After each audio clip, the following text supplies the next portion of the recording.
Hello guys, for today's video guys, magisgot ta sa gi-update ni Meta bitaw guys no. Basing gito yun na ni Meta ron guys, kay perti na naton daghan na guys tibok Pilipinas guys, nahimo na tang vlogger guys. Bitaw guys, mabalaka kita guys no, maalarma kita na guys kay tungod kay pareha na to guys nga bago pa ta nagsugod og content bitaw guys no. Ang uban kay guys gibuhat nila ang tanan guys para lang anang reels guys.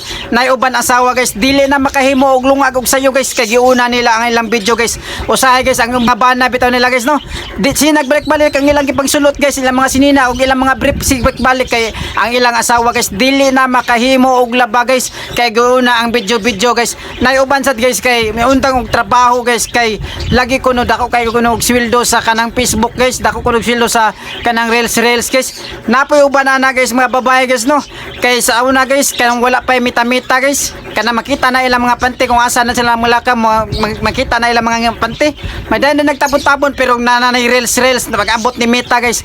Mo sayaw na guys nga magpante guys des camera guys. Ipadol pag ina ang ilang liki nga kansiyang liki guys. Ipadol wala na uwaw. Mao kamo datanan guys.